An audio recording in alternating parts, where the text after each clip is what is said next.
这个香炉，就请我杨开站起来。 Oke teman-teman, kembali lagi di channel saya. Dan sekarang saya mau menceritakan bocorannya kembali. Dan jangan lupa untuk subscribe, klik loncengnya, dan juga lupa like. Selamat menikmati. Gaskeun. Setelah mengambil keputusan, Yang Kai berjalan keluar dari paviliun Ling Qiao dan berjalan menuju ke arah pasar perdagangan Heifeng. Meskipun ini adalah kunjungan keduanya, Yang Kai juga sudah familiar dengan jalan tersebut. Setelah berputar-putar di stan yang ramai, dia tidak menemukan benih yang dijual. Setelah melihat pemilik kios yang dikenalnya, Yang Kai tidak bisa menahan napas.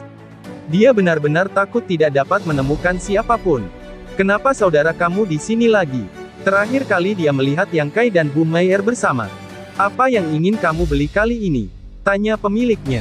Terakhir kali kamu memberiku benih buah sanyang, apakah kamu masih menyimpannya? Yang Kai tidak banyak bicara, dia langsung ke intinya.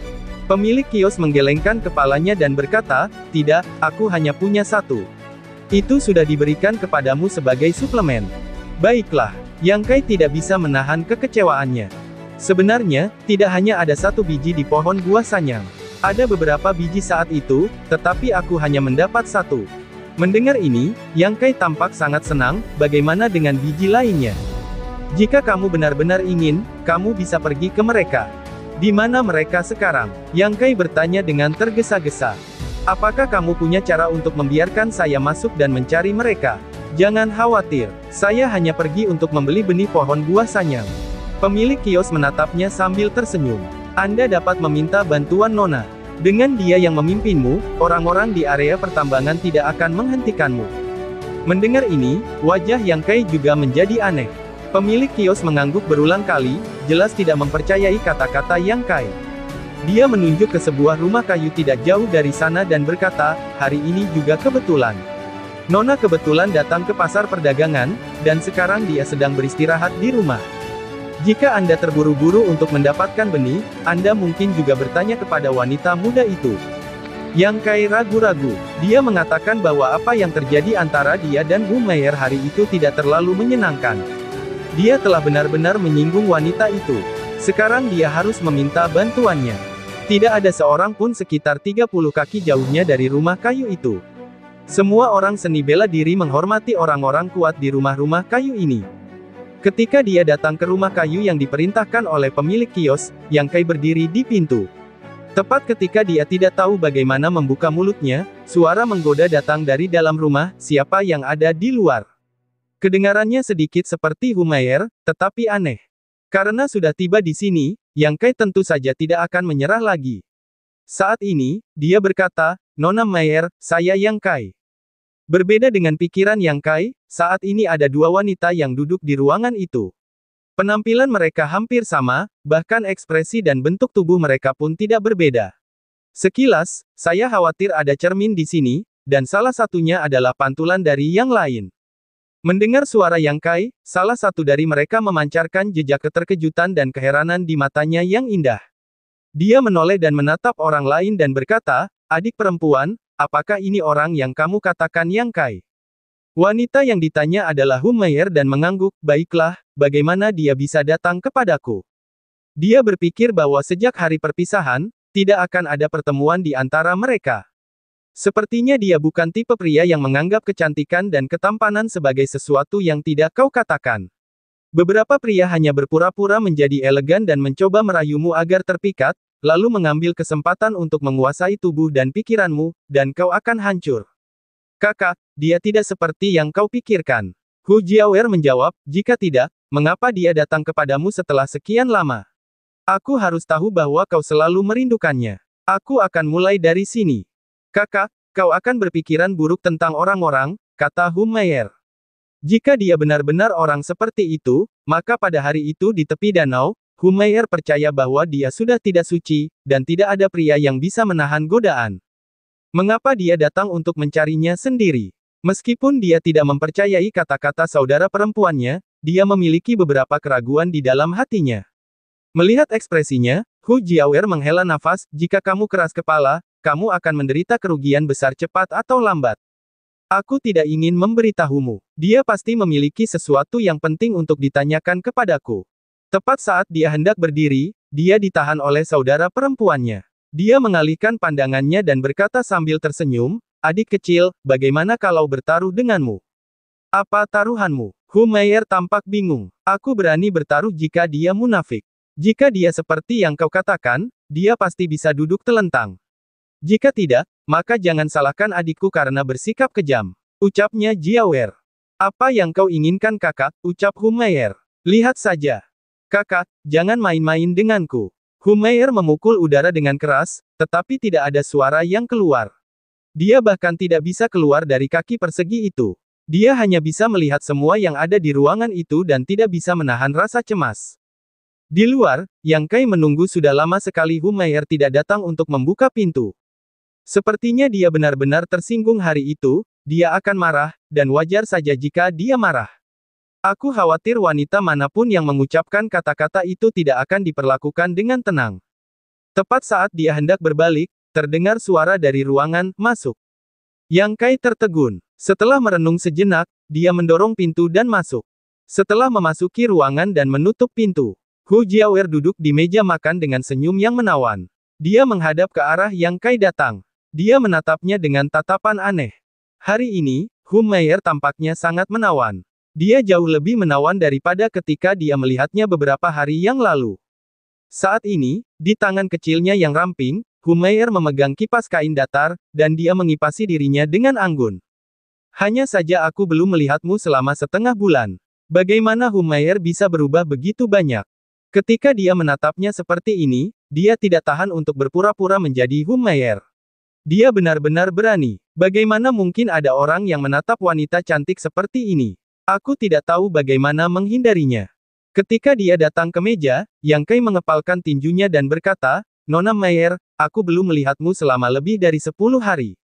Mendengar ini, Hu Jiawer berkata, "Apakah kamu juga memuji orang?" Humair menceritakan semua tentang Yang Kai, jadi dia tahu bagaimana menghadapinya dan tidak khawatir tentang apa yang akan dia tunjukkan. Yang Kai tersenyum, "Aku hanya mengatakan yang sebenarnya. Nona Mayer, aku datang kali ini." Yang Kai bermaksud untuk mengatakan tujuannya secara langsung, yang juga tampak tulus. "Jangan membicarakannya." Hu Jiawer meletakkan kipas kainnya, bangkit, mengambil teko di atas meja, pergi ke Yang Kai dan menuangkan secangkir untuknya. Dia berkata, "Di luar panas. Minumlah teh untuk melembabkan tenggorokanmu. Belum terlambat untuk beristirahat." "Tidak apa-apa." Yang Kai menyesap cangkir tehnya, dan wajahnya tiba-tiba menjadi aneh. Hu Jiaur kembali ke tempat duduknya dan duduk. Dengan tangannya menyeret pipinya, dia menatapnya dan berkata, "Apa pendapatmu tentang teh ini, saudara Yang?" Yang Kai memikirkan hal-hal lain dan mengangkat matanya. Jika dia melihat Hu Jiawer dalam-dalam, dia berkata, "Daun tehnya datar dan lurus, warnanya hijau seperti setetes zamrud, dan bagian bawah daunnya penuh dengan bunga. Ini adalah produk yang bagus." Melihat kejadian ini, Humair langsung berteriak, "Kakak, kamu pembohong." Tapi bagaimana teriakannya bisa keluar? Sungguh tercela sampai-sampai aku tidak bisa berbuat apa-apa. Di dalam rumah, Hu Jiawer tiba-tiba berdiri lagi dan berjalan selangkah demi selangkah menuju tempat tidur. Dia menoleh ke belakang dan berkata sambil tersenyum, "Tunggu sebentar. Aku akan memberimu sesuatu." Alis Yang Kai sedikit berkerut. Dia samar-samar merasa ada yang salah. Ketika dia sampai di tempat tidur, Hu Jiawer membungkuk dan setengah berlutut di tempat tidur untuk mencarinya. Tiba-tiba, teriakan keluar dari mulutnya. "Apa, Yang, cepatlah. Ada cacing." Jiawer memainkan satu set drama yang lengkap, dan kemampuan aktingnya juga cukup bagus. Dia memegang pakaian Yang Kai dengan dua tangan kecilnya. "Di mana itu?" "Di sana." Mengikuti arah yang dituntun Hu Jiawer, Yang Kai melihat seekor serangga merangkak perlahan di sana. Seekor serangga biasa bisa membuatnya takut seperti ini.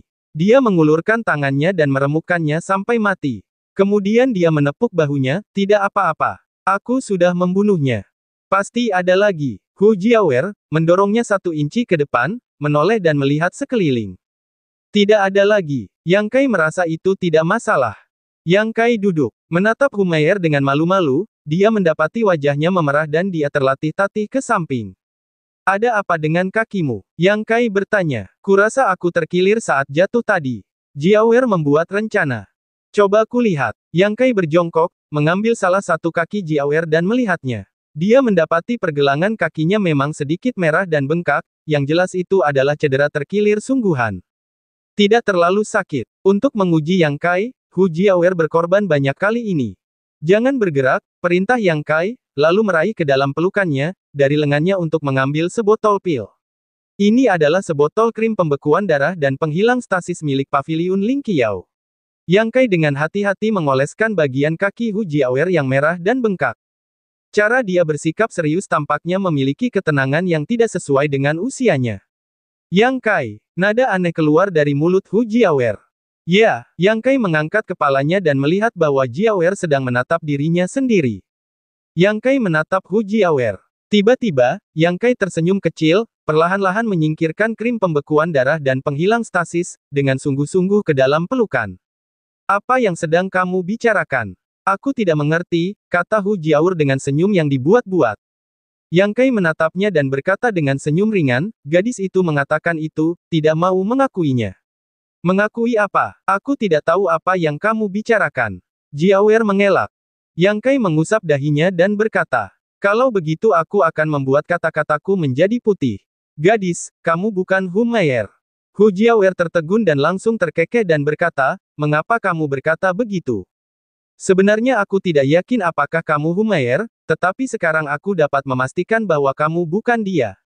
Tidak menyenangkan untuk menyangkalnya lagi. Hu Jiaoer tersenyum dan duduk di tempat tidur yang harum dengan sosok yang mempesona menjulang.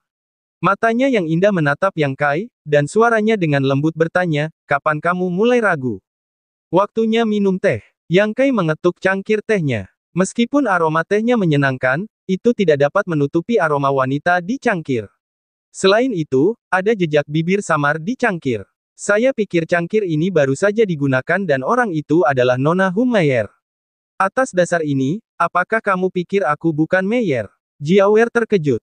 Lebih dari itu, tentu saja. Yang Kai perlahan menggelengkan kepalanya, hal kedua yang aku ragukan adalah temperamenmu. Aku tidak berpikir bahwa setelah hanya 10 hari, temperamen seorang wanita dapat berubah secara dramatis.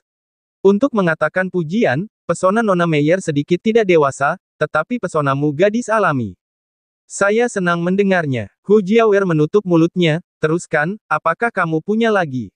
Ketiga, aroma tubuhmu dan Nona Meier sangat mirip, tetapi jika kau cium dengan saksama, keduanya berbeda. Aroma tubuhnya manis, sedangkan aroma tubuhmu sedikit elegan. Keempat, Hu Jiaoer terkejut. Poin keempat adalah kakimu terluka, Nona. Kelihatannya seperti terkilir, tetapi sebenarnya dari dalam kamu menggunakan keterampilanmu sendiri. Ini adalah kegagalan terbesar. Meskipun Nona Meier adalah seorang gadis, dia juga seorang bela diri. Bagaimana mungkin kakinya terkilir dengan mudah? Itu adalah kehilafanku. Hu Jiaoer mengangguk pelan. Ketika dia mendongak, dia melihat Yang Kai masih berpikir. Hu Jiaoer berkata, jangan bilang padaku, kamu bisa melihat kekurangannya. Ya Jiaoer, sambil menggertakkan giginya, menjawab, katakan padaku, apa kekurangan terakhirnya? Sebenarnya, itu bukan kekurangan. Hanya saja penampilanmu dan Nona Meier berbeda. Apa bedanya? Setelah ragu-ragu cukup lama, dia bergumam, pantatmu besar di satu sisi dan kecil di sisi yang lain. Tidak seproporsional Nona Meier. Begitu kalimat ini diucapkan, wajah Hu Jiaoer memerah. Vitalitas keadaan Yuan yang sebenarnya meledak dengan ganas, dan angin menderu di ruangan itu. Ingat janjimu, ucap Yang Kai. Melihat bahwa dia tampaknya tidak berbohong, Jiaoer hanya bisa mempercayainya. Apa yang ingin kau lihat dariku hari ini? Hu Meier menoleh dan menatap Yang Kai. Yang Kai memberitahunya tujuan perjalanan itu. Meier menatap saudara perempuannya dan meminta nasihat dan berkata, silakan, tapi jangan membuat masalah di area pertambangan. Terima kasih. Yang Kai merasa lega. Ayo, aku akan menunjukkannya padamu. Area pertambangan tidak jauh dari sini. Dia tampak dalam suasana hati yang baik dan dia memimpin jalan.